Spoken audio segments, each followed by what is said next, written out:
मैं डॉक्टर सम्मी युवा संवाद पर आप लोगों के समक्ष प्रस्तुत हूँ। आज 25 जून है। 25 जून यानी भारत इतिहास का एक अभूतपूर्व दिन, जिस दिन इंदिरा गांधी ने आज से लगभग 45 साल पहले 25 जून आज ही के दिन 1975 में आपातकाल लागू किया। यह भारतीय लोकतंत्र का एक काला अध्याय भी साबित हुआ। इसके अलावा इस दिन को चंद्रशेखर, पूर्व प्रधानमंत्री चंद्रशेखर ने कन्याकुमारी से चल करके दिल्ली में जो पदयात्रा 1983 में शुरू की थी, आज उसका समापन दिन भी है। लेकिन इस पर चर्चा हम बाद में करेंगे। आज हम इस आपातकाल पर ही चर्चा करेंगे। इंदिरा गांधी भारतीय लोकतंत्र की महत्वपूर्ण नेता, जो सन 1967 से लेकर के 1977 तक, फिर 1980 से लेकर के 1984 तक इस देश की प्रधानमंत्री रहीं, जिन्होंने इस देश को बहुत कुछ दिया, लेकिन इस देश के संविधान के साथ बहुत कुछ किया भी, जिसका जिक्र हम आपसे इस युवा संवाद कार्यक्रम के माध्यम से करेंगे। 25 जून की सुबह 1975 में 25 जून की वो सुबह जब सिद्धार्थ शंकर राय को इंदिरा गांधी के निजी सचिव आर.के. धवन फोन करके इंदिरा गांधी से मिलने के लिए बुलाते हैं। जब सिद्धार्थ शंकर राय पश्चिम बंगाल के मुख्यमंत्री थे, बहुत बड़े संविधान विशेषज्ञ माने जाते थे, इंदिरा गांधी ने उनके सामने अपनी समस्याओं का जिक्र किया और ये कहा कि देश में एक अजीब तरह का साजिश, एक आंतरिक साजिश वाय शक्तियों के द्वारा आयोजित की जा रही है और हमको तुरंत कोई न कोई कदम उठाना पड़ेगा। इन सब चीज़ों को ध्यान में रखते हुए उनसे कुछ समय लेकर के सिद्धार्थ शंकर राय उनको भारत में आपातकाल लगाने के लिए राष्ट्रपति महोदय के समक्ष जाने के लिए कहते हैं। और उस समय भारत के वर्तमान राष्ट्रपति फखरुद्दीन अली अहमद के पास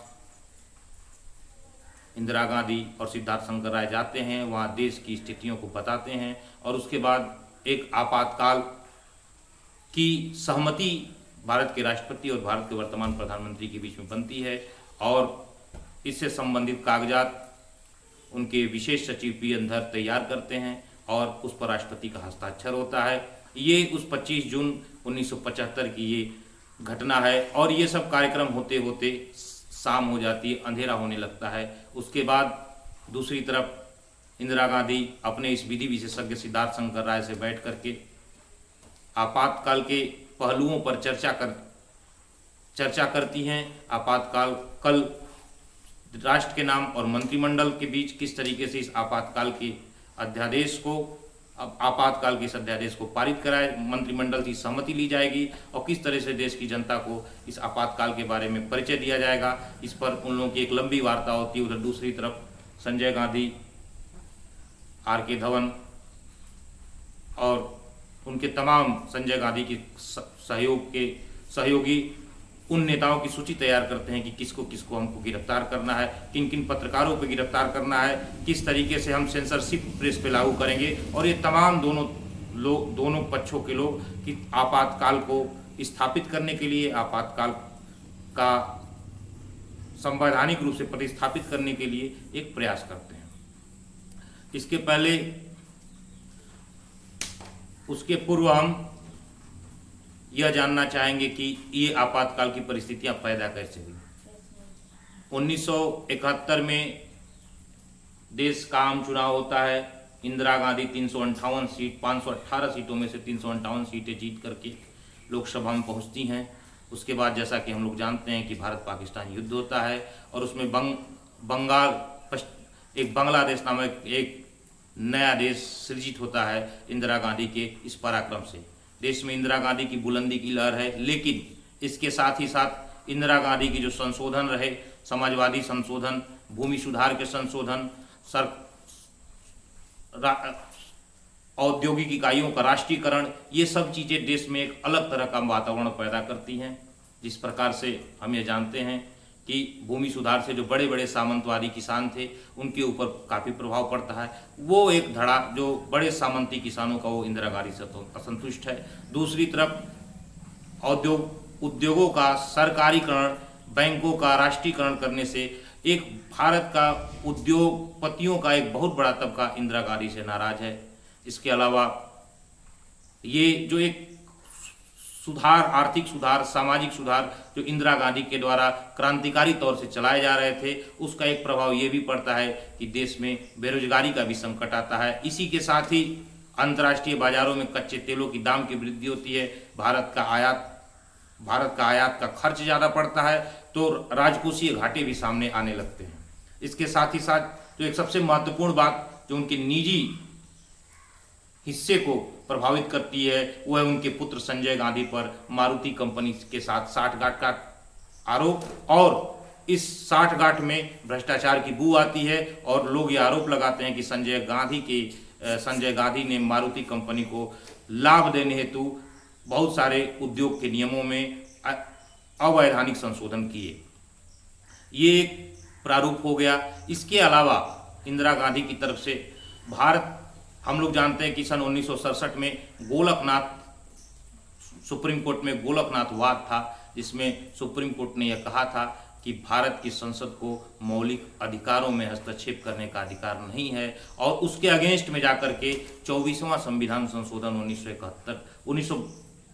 1971 में इंदिरा गांधी करती हैं, जिसमें वो यह तय करती हैं कि संविधान संशोधन का अधिकार संसद के अधिकार में सन्निहित है और इस पर किसी प्रकार की न्यायालय का निर्णय मान्य नहीं होगा। और इस तरीके से 24वां संशोधन, 25वां संशोधन, 38वां संशोधन 1975 में इंदिरा गांधी के द्वारा किया जाता है कि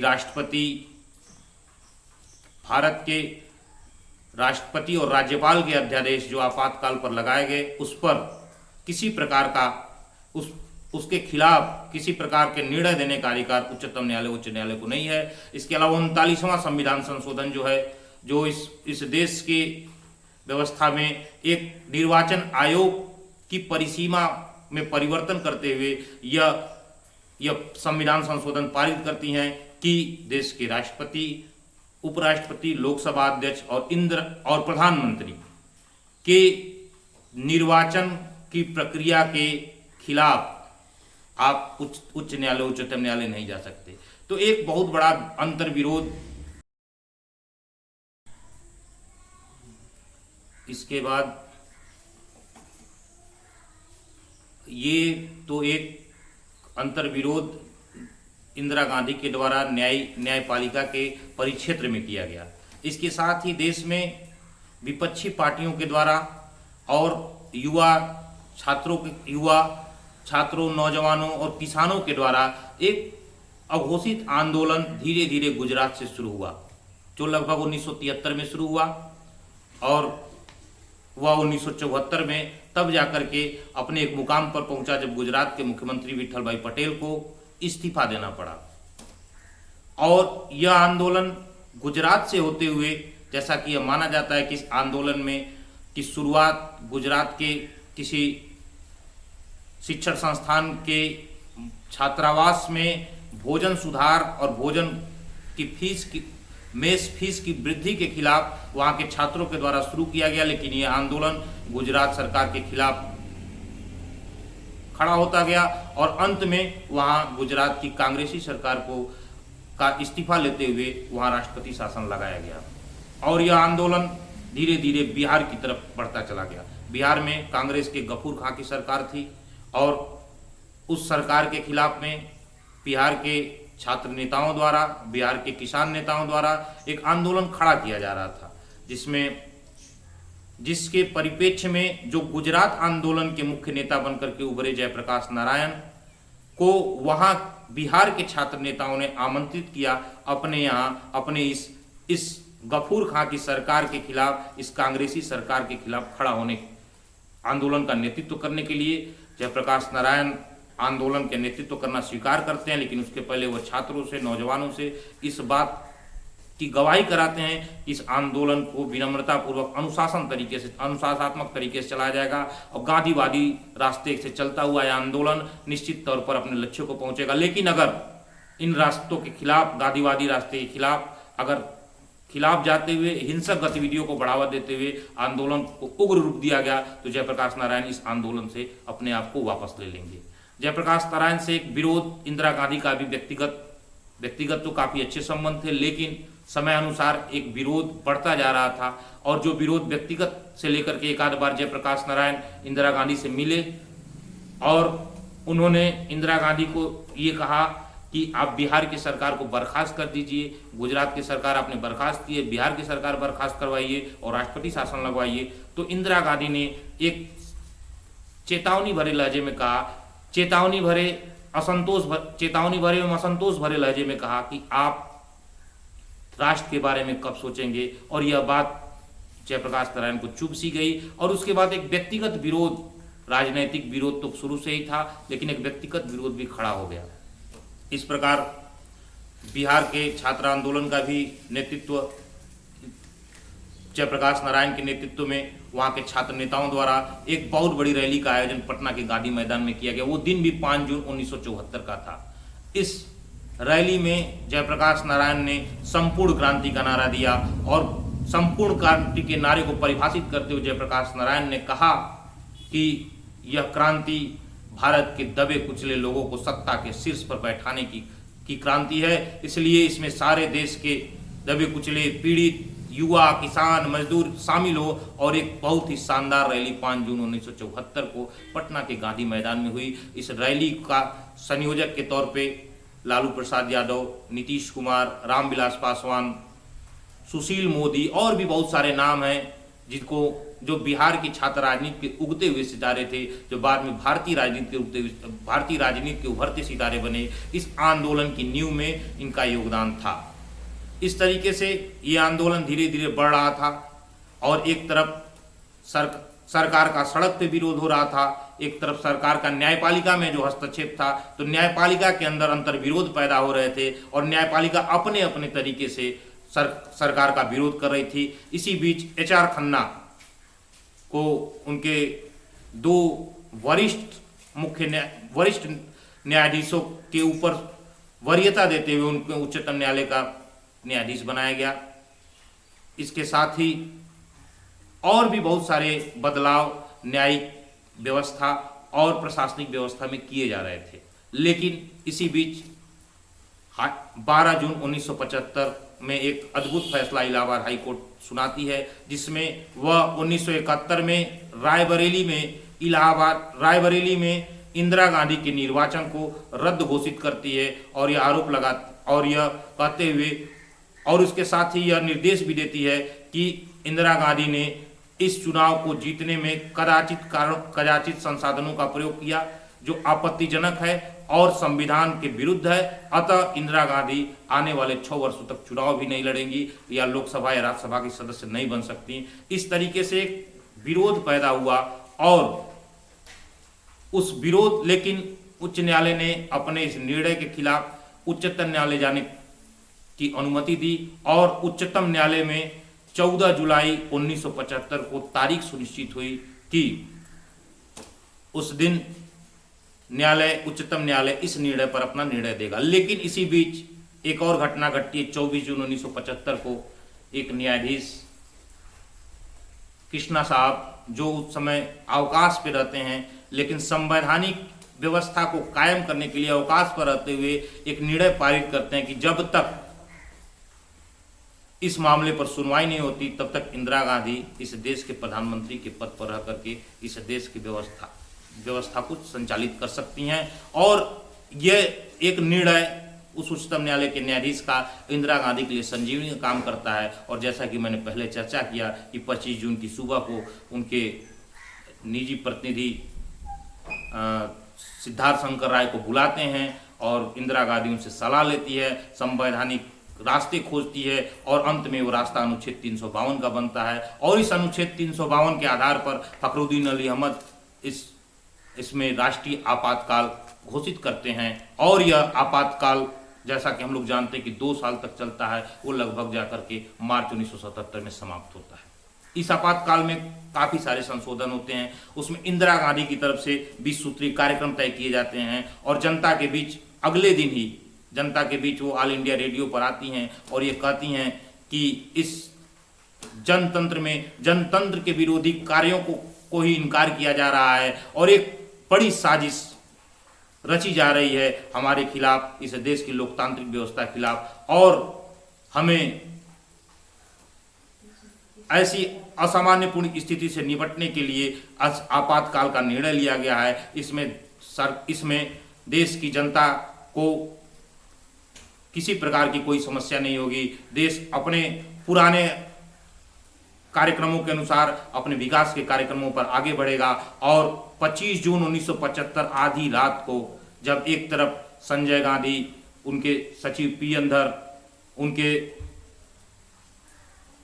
तमाम लोग बैठ करके उन नेताओं की सूची बनाते हैं जिसमें किसको किसको गिरफ्तार करना है, किसको किसको नहीं गिरफ्तार करना है, और आधी रात को 2 बजे गांधी शांति संस्थान में सोए हुए जयप्रकाश नारायण को गिरफ्तार करने पुलिस पहुंचती है। क्योंकि जयप्रकाश नारायण सोए हुए थे, पुलिस को गांधी शांति संस्थान के सचिव इंतजार करने के लिए कहते हैं और इसी बीच पहली गिरफ्तारी जयप्रकाश नारायण और मोरारजी देसाई की होती है, उसके बाद अशोक मेहता की होती है और उसके बाद बहुत सारे नेताओं को लगभग उस समय जो भी जनता पार्टी के नेता हुआ करते थे उनकी सारी गिरफ्तारियां होती। उसमें एक महत्वपूर्ण गिरफ्तारी चंद्रशेखर की होती है। चंद्रशेखर उससे पहले कांग्रेस में इंदिरा गांधी के युवा तुर्क के रूप में विख्यात थे, कांग्रेस के किचन कैबिनेट के सदस्य माने जाते थे। कांग्रेस की निर्णय समिति में जिनका बहुत बड़ा योगदान होता था, उनको भी, चंद्रशेखर को भी आधी रात चंद्रशेखर भी इस स्थिति में जयप्रकाश नारायण की गिरफ्तारी से क्षुब्ध होकर के इंदिरा गांधी के खिलाफ जाकर के स्वयं को गिरफ्तार करवा देते हैं।